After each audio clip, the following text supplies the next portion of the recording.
ও মা, মা, ও মা, এ নাও। তুমি খারকুল পাতা পছন্দ করো না? নাও। বাজারে উঠেছিল, সবসময় তো ওঠে না, আজকে উঠেছিল, নিয়ে এসছি দেখে। যে দেখলাম খারকুল পাতা উঠেছে, ভাবলাম মা তো পছন্দ করে, যাই নিয়ে যাই। ভালো হয়েছে না? পাতাগুলো সুন্দর না? আর দিম্মাও তো খেতে পছন্দ করে, তাই তো? দিম্মা পছন্দ করো তো তুমি? ঠিক আছে, আমি নিচে গিয়ে রাখছি। বন্ধুরা, খারকোল পাতা বা খারমান পাতা এক একজন এক এক রকম বলে। তো আজকে খারকোল পাতা বাটা এটা আমি আপনাদের সামনে নিয়ে এসেছি যে কিভাবে করে। বিভিন্ন ধরনের মানুষ বিভিন্ন রকমভাবে করে, আমরা কিভাবে করি বা আমি কিভাবে করি সেটাই আপনাদের সামনে আজকে এনেছি। এটা এমন একটা পাতা, গা হাত পা, এই যে আমাদের একটু বয়স বাড়লে হাতে ব্যথা, পায়ে ব্যথা, রসুন কালো জিরে দিয়ে বাটা করলে গায়ের ব্যথা বিষও কমায়, জানেন তো? সামান্য সামান্য গাছপালাতে বা শাক পাতাতে কত যে উপকার আছে। আজকে সবুজ শাকসবজি তো আমাদের বাচ্চারা এখন খেতে ভুলেই গেছে। এই বাটা চচ্চড়ি এইসব তো আমরা খেয়ে বড় হয়েছি, ছেলেমেয়েরা তো এখন খেতে চায় না। আমার ছেলেও অতটা ভালোবাসে না, তাও আমি জোর করে খাওয়াই। তো প্রথমে বন্ধুরা 2 আটি এনেছি, আজকে আমি 1 আটি করছি। পাতাগুলো আর ডাটাতে কিছু কিছু মানে কচি ডাটাতে আঁশ থাকে না, থাকে, আর কিন্তু একটু মোটা হয়ে গেলে আঁশ থাকে। তো সেগুলোকে ভালো করে আঁশ ছাড়িয়ে পাতা ডাটা ভালো করে কেচে বেছে পরিষ্কার করে নিয়েছি। এবার চলুন রান্না করার পালা। প্রথমে শাকগুলোকে আমি ভালো করে ধুয়ে নেব। এই দেখুন কি সুন্দর করে কেটেছি। দেখতে এত বড় মনে হচ্ছে, কিন্তু কড়াইতে দিলেই এত নরম হয়ে একটুখানি হয়ে যাবে। আমি কিছুই ফেলিনি, কারণ একদম কচি কচি পাতা, সেই জন্য কিছু এর বাদ যায়নি। আর লাগছে খুব সামান্য জিনিস, কটা শুকনো লঙ্কা, রসুন, একটা গোটা বড় রসুন, কাঁচা লঙ্কা আর কালো জিরে। আচ্ছা, ঝালটা কিন্তু আপনারা আপনাদের পরিবারের সবাই যেরকম ঝাল খায় সেই ধরনের মানে ঝাল দেবেন, সেইভাবে দেবেন আর কি, সেই ধরনের না। আমি এখানে আমাদের বাড়িতে সবাই একটু ঝাল ঝাল খাবার পছন্দ করে, সেই জন্য আমি কাঁচা লঙ্কাগুলো অতটা ঝাল না তাই একটু বেশি দিয়েছি। শুকনো খোলায়, তেল ছাড়া পুরো শুকনো খোলায় এগুলো ভাজা হবে। একটু টেলে নেবো এগুলোকে। টেলে নিয়ে যখন দেখবো রসুনগুলোর গায়ে হালকা হালকা একটা লালচে ভাব ধরেছে, সেই মুহূর্তে এটার মধ্যে আমরা কালো জিরে দিয়ে দেবো। ভালোভাবে বন্ধুরা আমাদের এটাকে ভাজতে হবে, ওই মিডিয়াম টু লো হিটে করবেন। আর এই যে পাতা, শুধু খারকোল পাতা কেন জানেন তো, লাউ পাতা, মিষ্টি কুমড়ো, চাল কুমড়োর পাতা আমরা বাটা খাই, এত ভালো লাগে, ওই দিয়ে এক থালা ভাত উঠে যায়। আমরা মেয়েরা তো সবাইকে খাইয়ে পরিতৃপ্তি যখন সবার হয়, তারপরে যেটুকু অবশিষ্ট থাকে সেটুকুনি আমাদের জন্য থাকে। কিন্তু ওটুকুনি খেয়েও কিন্তু দেখুন আমরা দশভুজার মতন সকাল থেকে রাত অবধি দৌড়ে যাচ্ছি, নির্দ্বিধায় নির্বাক্যে, বিনা অভিযোগে। কারণ পরিবার হচ্ছে আমাদের প্রত্যেকের প্রাণ, প্রতিটা মেয়ের। আমরা চাকরি বাকরি যে যাই করি না কেন, দিনের শেষে হয় আমরা কারোর মেয়ে, নয় মা, নয় স্ত্রী, কোনো না কোনো একটা পরিচয় আমাদের প্রত্যেকটা মেয়েরই আছে। তো চলুন, এই যে কালো জিরেটা দিয়ে ভালোভাবে এগুলোকে নাড়াচাড়া করে নিলাম। নিয়ে এবার এটাকে আমি একটা প্লেটে ঢেলে নিয়ে ঠান্ডা করতে দেবো। পাটায় বাটাতে বেশি ভালো লাগে এগুলো খেতে।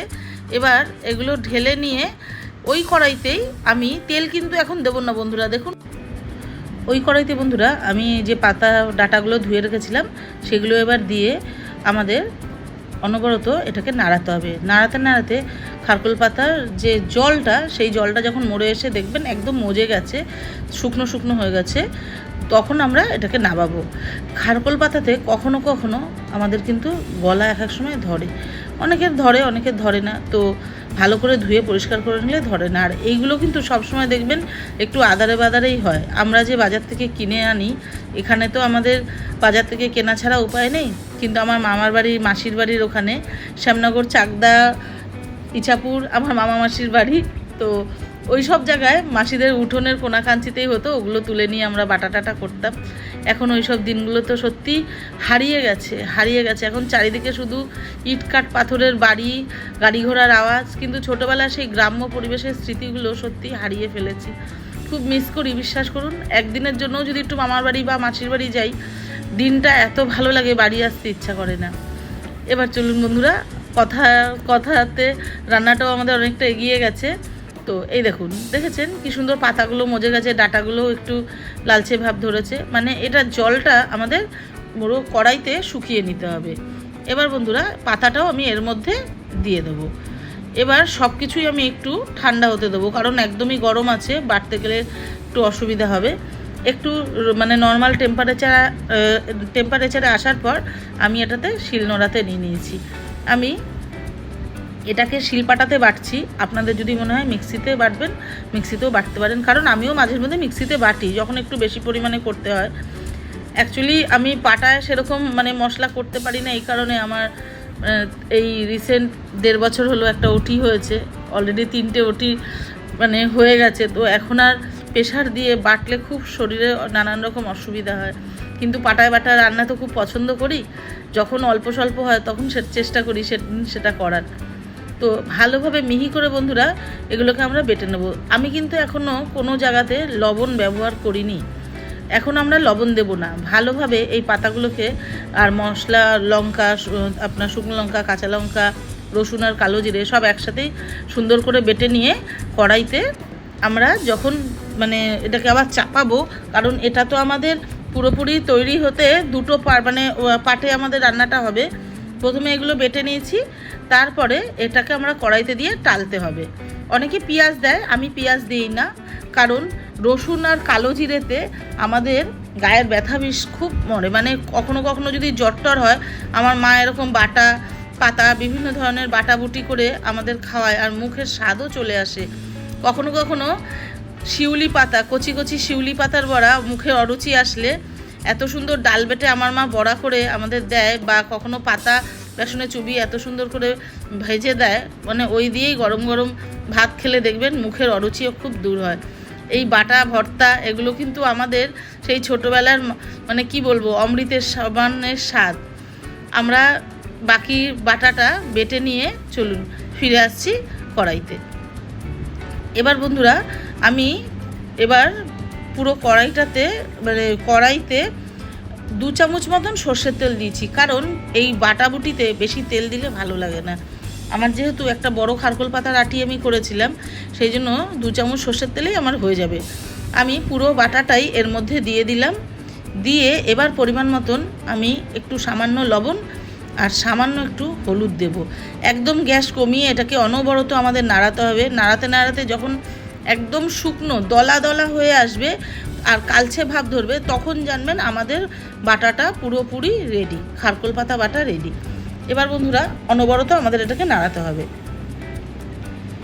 একটু নুন আর একটু হলুদ আমি দিয়েছি আমার পরিমাণ মতন, আপনারা যতটুকুনি করবেন সেই অনুপাতে দেবেন।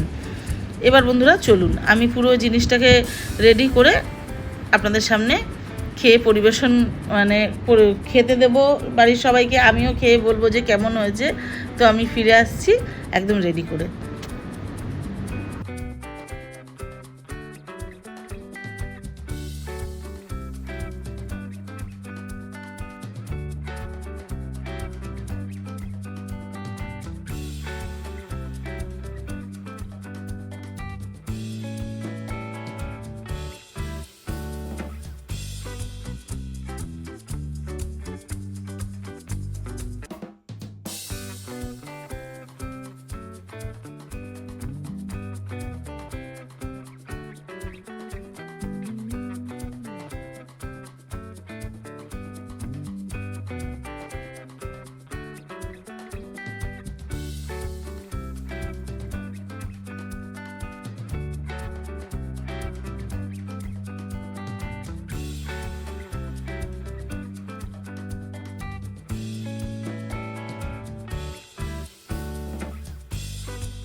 বন্ধুরা সর্ষের তেল ঢেলে নিয়েছি, সর্ষের তেল ঢেলে খারকোল পাতাটা মেখে খাবো। চলো, লঙ্কা, আমি একটু ঝাল খেতে ভালোবাসি, সবসময় বলি, লবণ,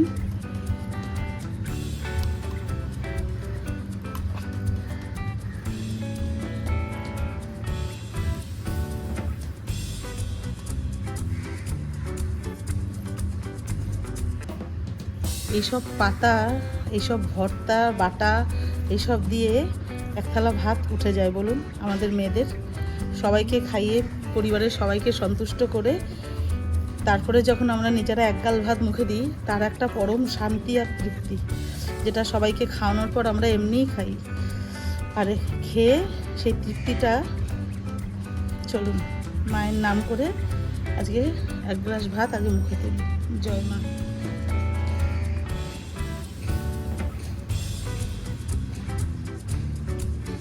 খারকোল পাতা সম্বন্ধে আলাদা করে আর কিছু বলতে হবে না। এই পাতা মানে কত যুগ আগে থেকে খাওয়া শুরু হয়েছে আমরা কেউ জানি না। দিদা ঠাকুমাদের হাতের রান্না, সেটাই আপনাদের সামনে খুব সাধারণ একটি রান্না আমি তুলে ধরেছি। আমি খুব ভালো খেয়েছি, আপনারাও বাড়িতে বানিয়ে খান, খেয়ে আমাকে জানাবেন কেমন হয়েছে। আর আমার চ্যানেলটা ভালো লাগলে আমাদের একটু সাপোর্ট করবেন, লাইক করবেন, কমেন্ট করবেন, আর আমার চ্যানেলটা সাবস্ক্রাইব করে দেবেন বন্ধুরা। আমি খাই।